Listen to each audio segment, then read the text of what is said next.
Welcome to Truth and Influence, the podcast where we dive deep into the world of digital marketing, social media, and how it is shaped by influencers.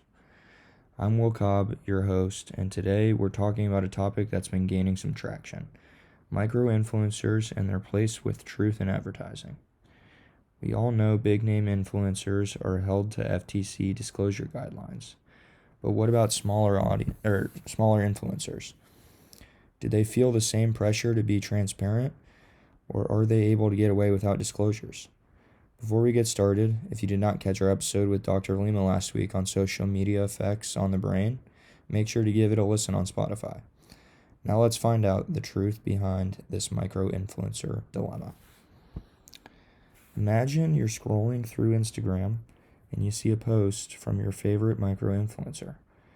You've been following them for years, and today they've posted on TikTok promoting a new shampoo brand.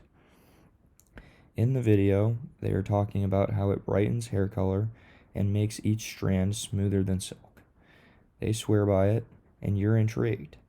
Later that day, you decide that you're going to buy the product. It arrives, and it turns out to be nothing you'd ever expect. It ends up damaging your hair within a week of using it.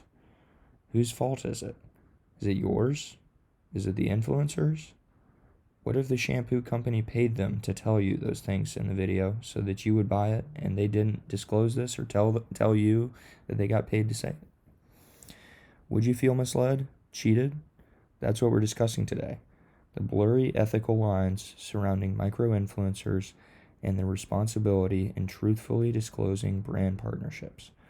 Before we dive in, let's hear from today's sponsor. Today's episode is brought to you by Infinite Beans, the world's first bottomless coffee subscription.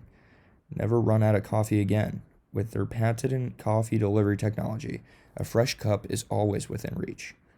Whether you're at home, at work, or in the middle of a meeting, just press a button on their app and your cup refills instantly. No more caffeine crashes, no more morning struggles. Just endless coffee, anytime, anywhere.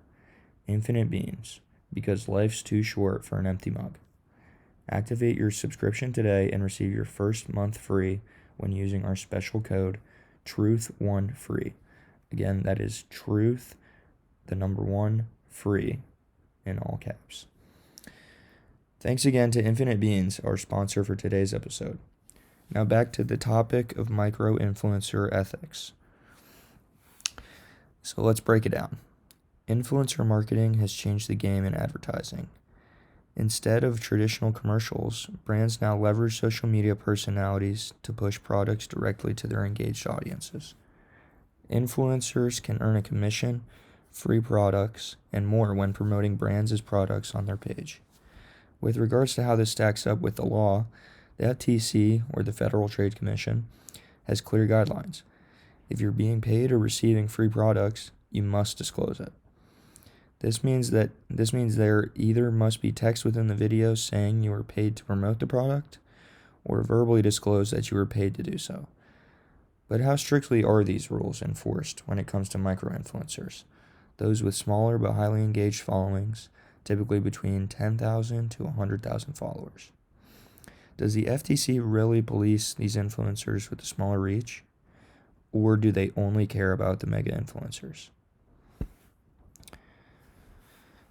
When it comes to FTC guidelines, like I mentioned earlier, the FTC makes it very clear that all influencers, no matter their audience size, must disclose brand partnerships if they are being paid or receiving free products.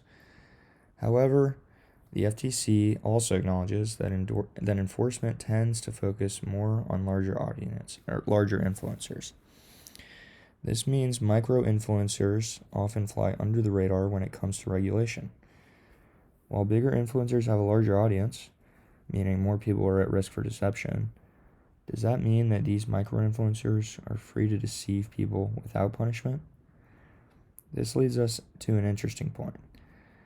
If micro-influencers are operating with less scrutiny, what does that mean for their followers? I would argue that any follower would hold a micro-influencer to the same standard as a bigger one, especially because of their trust and relationships. If anything, wouldn't you think that the expectations of micro-influencers are higher because of the reputation and trust they built with their followers? How does that trust that followers have in their influencer play into this equation? Let's find out. Now, some research from the Ingram Content Group and New Target Digital Agency suggests that micro-influencers actually tend to foster a more engaged and trusting relationship with their audience compared to that of mega-influencers. This is great for brands looking for authentic engagement, but it also means that when a micro-influencer fails to disclose a paid partnership, their followers may be more susceptible to deception. I think that this should be a pretty big concern for anyone following closely with a micro-influencer. Because they have such a good relationship with their audience, it's definitely easier to get their followers to support their brands. I mean, think about it. If somebody who's not that big time promotes a product versus somebody who has millions of followers promotes a product, you're instantly going to think that the bigger guy got paid to say those things versus somebody who's has a less reach. Because they have such a good relationship with their audience, it's easier to get their followers to support brands in terms of micro-influencers. I know this may sound contradictory to the normal school of thought that bigger influencers would have more influence over followers. But if you think about it, like the example I gave, a follower may trust a smaller influencer more because they do not see them as above themselves. The follower sees the influencer on the same plane, if that makes sense. If you think this way, then this becomes all the more reason why we should be more concerned about micro-influencers deceiving their followers. So, if micro-influencers hold a closer, more trusted relationship with their followers, does that make them feel less inclined to disclose sponsorships? Let's talk about it a little bit more. One of the biggest questions is whether micro-influencers feel less pressure to disclose their sponsorships. We can see how their relationship with their audience presents this challenge. Disclosing a partnership may make a micro-influencer lose its down-to-earth and one-of-us appeal.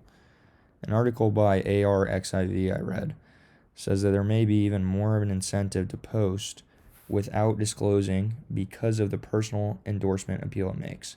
Similar to what I was talking about before. Somebody you see on the same level as you, it seems like a more personal endorsement, almost as if a friend recommends a product to you. What's more worrisome about this is that some micro-influencers may assume that they won't get caught if they fail to disclose, while others may not even be aware of the FTC's rules. I'm sure that some micro-influencers don't even worry about disclosing because they think that the law is only going to go after the big fish. This all leads to ethical concerns, as some micro-influencers may take advantage of their audience trust without considering the consequences. And not to mention, they probably aren't even thinking about the harm they're causing their followers. Given these challenges, it begs the question, what can be done to improve the transparency and accountability in the influencer marketing space? Next, I'm going to talk about some possible solutions to help change this. So what's next? What can be done to avoid this kind of deception? Some argue that the FTC should increase enforcement for micro-influencers to create a level playing field. Now, I like this idea, but with as many influencers as there are, large and small alike, it would be an enormous task to police them all. I mean, think about how many posts you see on TikTok today, how many people claim to be influencers. There's no way that our government can police all of them and get them all to disclose. It's just not possible. Others say that brands themselves should take on more responsibility by ensuring that their influencer partners are fully transparent about their sponsorships. To me, this seems to be a little bit more of a realistic approach. However, when it is clear that someone was paid to promote a product or a business, it seems like a less genuine review, which probably won't resonate as well with followers. There's also the question of whether social media platforms can implement better systems to flag undisclosed ads. When I look at this solution, I think this one is my favorite. Building on it and adding my own sort of spin, I think I would like to see the responsibility taken away from the brands and the influencers, since those are the people making money, and put it more on the platform to handle the issue. They can flag the undisclosed ads, but also create a badge or a watermark on posts so that it is clear to the audience when a post is sponsored content. That way, a influencer doesn't have to, worry about forgetting to disclose information. And if they're doing it on purpose, it's going to get disclosed by the platform. That way, we have influencer protection and audience protection. All right, so what's the conclusion? What's the verdict? Well, FTC rules technically apply to all influencers. Enforcement is inconsistent, and micro-influencers exist in a space where ethical gray areas can thrive. This makes it more important than ever for consumers to stay informed and for brands to take disclosure seriously. Brands shouldn't be partnering with shady influencers. Consumers always need to do their own research, the products on their own. As I just said, it is my recommendation that all of you listening do not take an influencer's word when it comes to buying a product. That should not be your motivation for going out and buying a brand new product. Make sure you're doing your own research and then evaluate whether or not you need to make the purchase. What do you think about what we've discussed? I feel like I've raised some really good points. Should micro-influencers be held to the same level of scrutiny as larger influencers? Or is it unfair to compare the two? Do we think that micro-influencers are held to the same expectations as bigger influencers? Or are the expectations different? Let us know on our Instagram and Facebook at Truth and Influence Pod and share your thoughts under this episode today. I want to know what you think. Do people believe the micro-influencers are more in tune with their audience? So therefore, if a micro-influencer was, going to deceive their audience, would those people be more upset compared to if a mega-influencer did the same? Let us know. Thanks for tuning in to Truth and Influence. If you found this episode insightful, don't forget to subscribe and leave us a review.